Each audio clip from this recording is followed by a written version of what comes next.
ကျွန်တော်တို့ဒီမှာအောက်ကနေရာတွေကိုကျွန်တော်တို့ break နဲ့ဖြတ်မှာပေါ့နော် break ကိုကျွန်တော်ပြောချင်တယ် break ကိုကြတော့ express 2က break line sample ကိုရှိမယ်ဒါပေမဲ့ကျွန်တော်တို့ break line sample ယူပြီးသွားလို့ရှိရင်အရင်ဆုံးသူ့ရဲ့ site တန်ဖိုးကို1လောက်ခဏထားကြည့်မယ် extension ကိုလည်းကျွန်တော်တို့1လောက်ခဏပြင်ကြည့်မယ်ပေါ့နော်ပြီးတော့မှကျွန်တော်ဆက်ဆက်မယ် first point second point ထားမယ်နေမှာ click ချမယ်နော်အဲ့တော့တကယ်လို့ဒီ sample site ကိုကျွန်တော်တို့ထပ်ပြီးတော့သေးချင်တယ်ဆိုလို့ရှိရင်ပြင်လို့ရပါတယ်break line sample ပဲ site တန်ဖိုးကျွန်တော်1အစား 0.5 အစားကျွန်တော်တို့ factor တန်ဖိုးကျွန်တော်တို့ပြင်လိုက်မယ်ပြီးတော့မှ first point second point ထားမဲ့နေရာမှာ click ချ sample ထားမဲ့နေရာပေါ့နော်ဒါမျိုးလေးပေါ့နော်အဲ့တော့ icon ကိုကျွန်တော် layer 0ပေးလိုက်မယ်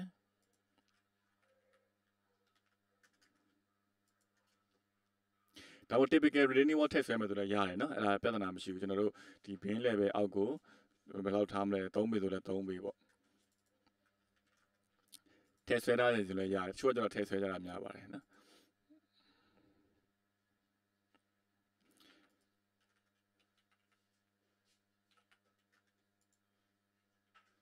နှစ်ပေနဲ့6လက်မလောက်ကျွန်တော်ယူလိုက်မယ် offset 6လက်မပြင်မယ် offset 3လက်မပြင်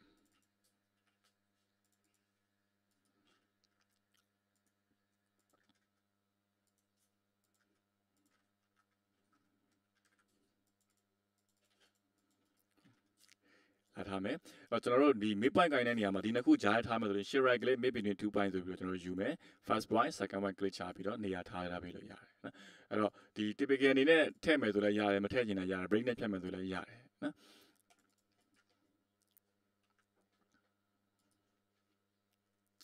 ပြီးတော့ကျွန်တော်အပေါ်ခေါင်မိုးသွားကြည့်ရအောင်နော်ခေါင်မိုးပိုင်းမှာကြတော့ကျွန်တော်ခေါင်မိုးလေးကိုတွားဒီလိုမျိုး trust ပုံစံမျိုးလေးကျွန်တော်ယူရတယ်ပြီးတော့ဒီနားမှာတော့ rubin လေးတွေမှာပေါ့နော်ဒါ typical ဖြစ်တဲ့အတွက်ကြောင့်မလို့ rubin တွေကိုလည်းကျွန်တော်အောက်ကနေဒီ site အတိုင်းပဲဗျာနော်ဒီ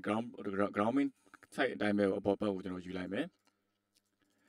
grounding site အတိုင်းပါပဲအပေါ်ကိုကျွန်တော် copy လေးနဲ့ပဲယူမယ်တင်မယ်ဒီ root level အတွက်ပေါ့နော်မမြင်ရအောင်လည်း trim ဖြတ်လိုက်တော့မယ်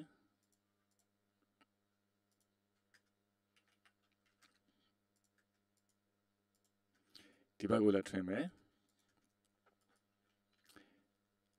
ဒီနေရာမှာ rubin ရှိမှာပေါ့ဟုတ်ပြီခေါင်မိုးဆွဲကြည့်ကြည့်အောင်နော်ခေါင်မိုးကိုကြတော့ကျွန်တော်ဒီမှာ elevation ဆွဲပြီးသားခေါင် height ကိုကျွန်တော်ယူလိုက်မှာပေါ့ဒီကောင်လေးပေါ့နော်ဒီကောင်လေးတိုင်းကျွန်တော် copy ယူလာမယ် copy ကူးတဲ့အခါမှာ base point တွေကိုကျွန်တော်တတိထားမှရမယ်နော်ဥပမာဟိုဘယ်နေရာနေကင်မလဲပေါ့ကိုကင်တဲ့နေရာကတသက်မှရှိဖို့လိုတယ်အဲ့တော့ကျွန်တော်ဆိုလို့ရှိရင်ဒီဘက်တောင်းကင်လဲရတယ်ဒါမှမဟုတ်အလဲ point ပေါ့အလဲ point ဆိုတော့ကျွန်တော်ဒီ grid B ရှိတဲ့ point အလဲတက်ကနေကင်ရမယ်ဆိုဒီမှာလဲအလဲတက်မှာလာချပေါ့ဒါမျိုးလေးပေါ့နော်အဲ့တော့ခေါင်မိုး height ကကျွန်တော်တို့ဒီ elevation ရရပဲကျွန်တော်တို့ယူပြီးသွားပြီဆိုလို့ရှိရင်သူ့ရဲ့ member site တွေကြည့်ကြည့်ရအောင်အထဲမှာသူကအပေါ်သုံးမြင်ရတဲ့ကောင်ဒါအားလုံးသိပါတယ်ဒါကျွန်တော်တို့တွတ်ပြလို့သဘောထားမယ်နော်အပေါ်ကရှိဖြစ်ပါတယ်ပြီးလို့ရှိရင်အောက်မှာကျွန်တော်တို့ပါလင်နဲ့ rafter နဲ့နှစ်ခုဒီဘက်ကိုသွားပြီးတော့ joiner မှာပေါ့အဲ့တော့ဒီအဓိကကကြတော့ခေါင် height က4ပေ30ဖြစ်တဲ့ကြောင့်မလို့ကျွန်တော်တို့ elevation မှာလည်း4ပေ30ဆိုလို့ရှိရင်ကျွန်တော်ရဲ့ section မှာလည်း4ပေနဲ့30ပဲပေါ့သွားပြီးတော့သွားမြင်လိုက်လို့မရအောင်အဲ့တိုင်းပဲကျွန်တော်တို့ယူရမှာပေါ့နော်အဲ့တော့ဒီကနေပြီးတော့ကျွန်တော်အပေါ် line ကိုယူမယ်အဲ့ဒီအပေါ် line ကနေပြီးတော့မှကျွန်တော်ဒီကောင်ကိုပါလင်ရှိတဲ့ height ကိုကျွန်တော်တို့တစ်ချက်သွားကြည့်ကြည့်အောင်နော် offset ပြလိုက်မယ်3လက်မလောက်ကျွန်တော်ယူလိုက်မယ်နော်ပါလင် size ကို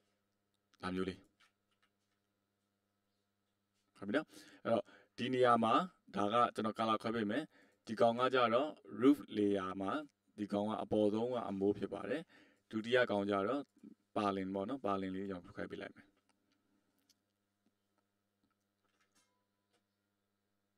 အဲ့ဒီဂျားလေးမှာဘာတွေရှိမလဲဆိုတော့အောက်မှာ rafter ရှိမှာပေါ့ဒိုင်းရှိမှာပေါ့နော်အမိုးကကျွန်တော်တို့ဟိုဒီ rafter ပေါ်မှာပါလင်လေးကျွန်တော်စီပြီးတော့မှအပေါ်မှာတွတ်အုပ်ထားမှာပေါ့နော်အဲ roofless ဆိုလို့ရှိရင်ဒါတွေမပါတော့ဘူးဗျာဒါပေမဲ့ကျွန်တော်တို့ဒီနေရာမှာတော့နှစ်ဖက်ချအမိုးဖြစ်တဲ့ကြောင့်မလို့ပါလင်နဲ့ rafter နဲ့ကျွန်တော်သွားပေးမယ်အဲ့တော့ကျွန်တော်သူ့ရဲ့အကြံကိုကြည့်လိုက်မယ်နော်4လက်မလောက်ကျွန်တော်ယူမယ်နော် rafter ကို4လက်မ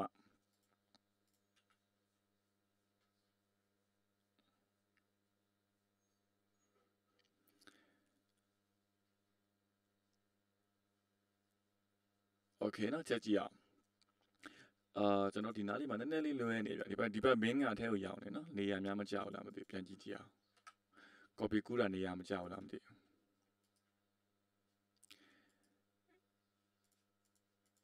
ကျွန်တော် grid line တစ်ချက်ကူးလိုက်မယ်နော်ဒီ grid ကိုယူမယ်ကျွန်တော် column ရဲ့ဒီဘက်နေရာကနေယူလာမယ်ဒီဘက်နားမှာလာချမယ်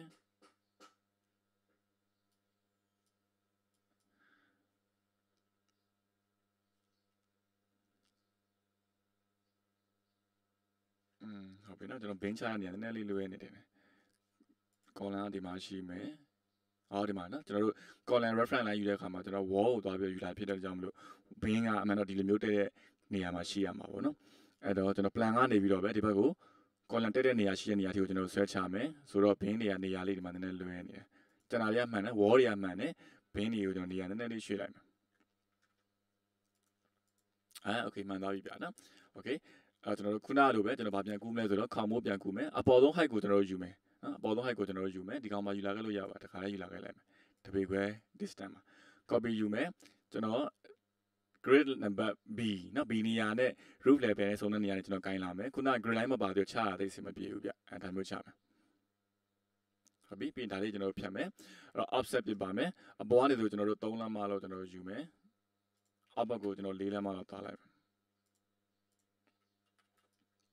ဒီပေါ်မှာလာတင်မှာပေါ့နော် extend လုပ်မယ်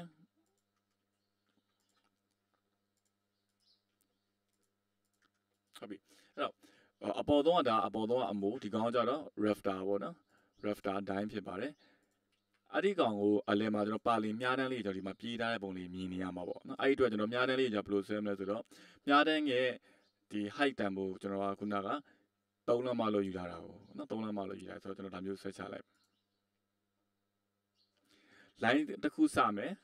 ဒီတောင်းအစားလဲရပါတယ်နော် perpendicular အကျပေါ့နော်ကျွန်တော်ဒီအောက်က rafter line ပေါ် perpendicular ကျတင်မယ်ကြိုးချလိုက်မယ် okay အဲ့မှာပြဿနာစားပြီကျွန်တော်ကဒီဘက်တဲ့ကိုကျွန်တော်ဆွဲခြင်းတယ်ဟုတ်နော်ကျွန်တော်ကအစိမ်းရောင်မြင်နေရတဲ့ rafter line အတဲ့ကိုကျွန်တော်တို့ကဆွဲခြင်းတာအစိမ်းရောင်မြင်နေရ rafter line တဲ့ကိုကျွန်တော်ဆွဲခြင်းတယ်အဲ့တော့ UCS က HY ဖြစ်တဲ့အတွက်ကြောင့်မလို့ကျွန်တော်တို့ဆွဲတဲ့အခါမှာ H direction အတိုင်းပဲထွက်နေမှာ Y direction လိုမျိုးထွက်လာမှာမဟုတ်ဘူးလုံးဝအတဲ့ပဲထွက်နေမှာအဲ့တော့ကျွန်တော်တို့ကဒီကောင်ကို line ဒါမျိုးသွားပြီးတော့အတဲ့ဆွဲခြင်းတယ်ဆိုလို့ရှိရင်အခုထွက်နေတာ HAC အတိုင်းပဲထွက်နေမှာဆိုကျွန်တော်ဆွဲရတာအဆင်မပြေတော့ဘူးအဲ့ဒီခါမှာကျွန်တော်ဘာသုံးပေးရမလဲဆိုတော့ကျွန်တော်တို့ရဲ့ UCS ကိုပြောင်းပေးရတော့မယ်ဟုတ်ပြီနော် UCS ကိုဘာလို့ပြောင်းလဲဆိုတော့ကျွန်တော် object UCS ပြောင်းမယ်အဲ့တော့ command box နေရာမှာကျွန်တော် UCS ဆိုပြီး enter ခောက်ချလိုက်မယ်နော် enter အောက်မှာကျွန်တော်တို့ပြောတယ် origin UCS ကိုဘာမှထားမလဲ face UCS ထားမလား name ထားမလား object ထားမလားနော် view ထားမလား HYZ ထားမလားကျွန်တော်တို့ကတော့ object ကိုနှိပ်လိုက်မယ်ပြီးတော့ကို align လုပ်ချင်တဲ့ object ကို select လေးမှတ်ပေးလိုက်ကျွန်တော်က UCS ကိုအခုမြင်နေရတဲ့အစိမ်းရောင်ပါလင်တိုင်းစောင်းနေတာဖြစ်တဲ့အတွက်ကြောင့်မလို့ sorry rafter တိုင်းစောင်းနေတာဖြစ်တဲ့ကြောင့်ကျွန်တော်အစိမ်းရောင် object ကိုကျွန်တော် select မှတ်ပေးလိုက်ဒါဆိုကျွန်တော် UCS HY ကဒီလိုမျိုးပြောင်းသွားပြီကျွန်တော်ရဲ့ cursor ကလည်းပြောင်းသွားပြီဒါဆိုကျွန်တော် line ကြောင်းဆွဲကြည့်တဲ့အခါမှာ HAC အတိုင်းပဲထွက်တော့မှာ auto တော့ဖွင့်ထားပေးရမှာပေါ့နော်ဒါဆိုကျွန်တော်တို့ရပြီဒီကောင်ကိုကျွန်တော်2လမ်းမှာဆွဲပါမယ်အပေါ်ကိုလည်း2လမ်းမှာပဲနော် copy ပဲကျွန်တော်ယူလိုက်တော့မယ် copy ယူတင်မယ်ပေါ် line လေးနဲ့ဆက်ပေးလိုက်နော်အဲ့တော့ကျွန်တော်သူ့ကို section line ဖြစ်တဲ့ကြောင့်မလို့ section ဖြတ်ပြီးသွားတယ်ဆိုတော့ကျွန်တော် cross လေးပြပေးလိုက်မယ်ဟုတ်ပြီ copy ကူးတော့ပါမယ်ဒီကောင်ကိုကျွန်တော်ကဒီကောင်ကိုဒီအစွန်းကနေပြီးတော့ကျွန်တော်4လမ်းမလောက်ခွာလိုက်မယ်ပြီးတော့မှကျွန်တော် copy ကူးမယ်မ line နေချင်ခဲ့ပြီရမယ်နော်အဲ့တော့ copy ကိုယူမယ်ဒီနေရာကနေဒီဘက်ကိုကျွန်တော်တို့ဘယ်လောက်ကူးမလဲပေါ့ copy ယူတဲ့အခါမှာကျွန်တော်ခုနကသိသွားတယ်ဗာနဲ့သိသွားလဲဆိုတော့ copy တွေကမှ array ဟုတ်နော် copy array ကိုယူလို့ရပါတယ် number of item နဲ့ကျွန်တော်ဒီကြောင့်ဘယ်နှချောင်းစီမလဲဆိုတာမျိုးပေါ့ကျွန်တော်အကြမ်းများမြင်ကျွန်တော်သူ့ကို15ချောင်းလို့ကျွန်တော်ပေးလိုက်မယ်15ချောင်းဟုတ်နော် second point ပေးမလားဒါမှမဟုတ် first နဲ့သွားမှာကျွန်တော် second point နဲ့သွားပါမယ် second point ဆိုတော့တစ်ခုနဲ့ကြားထဲက space တွေမှာကျွန်တော်တို့ chance 0တိုင်လေးလို့တော့ရတယ် copy array ကိုသုံးမှုပါတယ်နော်ကျွန်တော်ကတစ်ခုနဲ့ကြားထဲကိုကျွန်တော်တပေခွဲစီသွားခြင်းတယ်ဆိုရင်တပေနဲ့6လက်မှာအနာခေါက်လိုက်ဒါဆိုတပေခွဲစီသွားမယ်သူ15ချောင်းသွားမယ်ပေါ့နော်15ချောင်းဆိုတော့ကျွန်တော်ပြန်မြအားဖြင့်မှန်းပြီးတော့ပေးလိုက်တာပိုရိုးကောင်တွေဖြတ်ပလိုက်မှာပေါ့ဟို over ချောင်းလည်းကျွန်တော် mirror ခောက်ချလိုက်မှာပဲเนาะအဲ့တော့ကျွန်တော်တို့ဒီဘာလုပ်ပေးရမလဲဆိုတော့ UCS ကိုဆွဲညွှန်လို့ဆွဲပြီးသားဆိုလို့ရှိရင် original အတိုင်းပြန်ပြီးတော့ပြန်ပြောင်းပေးဖို့လိုတယ်ဒါကြောင့်မို့ကျွန်တော် UCS ကိုပဲပြန်ခောက်မယ် HAC အတိုင်းကျွန်တော်ပြန်ပေးမှာပေါ့နော်အဲ့တော့ကျွန်တော်တို့ပုံမှန်တိုင်းပြန်ထားမယ်ဆိုရင် WOR အဲ့ဒီ WOR ကိုပြန်နှိပ်ပေးလိုက်မယ်ဒါဆိုလို့ရှိရင်တော့ UCS HY ကအရင်လိုပဲပြန်တည့်သွားမယ်ကျွန်တော်တို့ကာစာကလည်းပြန်ပြီးတော့တည့်သွားပါပြီဒါဆိုရင်ကျွန်တော်ဒီကောင်တွေအားလုံးကို mirror ခောက်ချလို့ရမှာပါ MI enter နဲ့ exit line ပေးပြီးတော့ခောက်ချလိုက်မယ်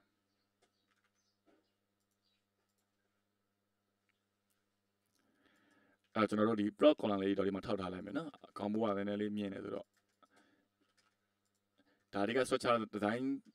ကြလို့ရှိရင်တော့ဒီတွေဖြစ်ကောင်းဖြစ်မှာပေါ့နော်ကျွန်တော်တို့ကတော့ reference ပုံပြတာဖြစ်တဲ့အကြောင်းမလို့ဒီနားမှာတန်လေးတန်ကျွန်တော်တို့ထုတ်ထားပေးလိုက်မယ်ရပါပြီဒါဆိုကျွန်တော်တို့ section ရပြီ section ရဲ့ scale ရလဲ elevation နဲ့သဘောတရားတူတူပဲကျွန်တော်သူကိုတပေနဲ့၄နဲ့ပဲချိန်မယ်ဆိုဒီကောင်ကိုမှယူလိုက်မယ်ဒီကောင်ကကျတော့ section AA တပေလေး scale နဲ့ပဲယူလိုက်မယ်နော် section ကျွန်တော်တို့ဖြတ်လိုက်တာနာမည်က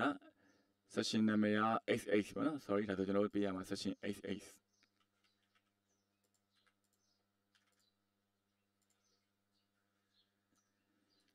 okay ဒီကောင်ကိုကျွန်တော်တို့ဒီဘက်မှာလာထားလိုက်မယ်ဒါမျိုးလေးတွေပေါ့ဟုတ်ပြီနော်အဲ့တော့ကျွန်တော်ဒီကောင်တွေအားလုံးကိုမလုပ်ဖို့ပဲလို့လဲဆိုတော့ scale စပြီးတော့ချိန်မယ် title block တွေဆွဲဖို့ပဲလို့ပါတယ်နော်အဲ့တော့ကျွန်တော် title block သင်ခန်းစာကိုဆက်ပြီးတော့လေ့လာကြည့်အောင်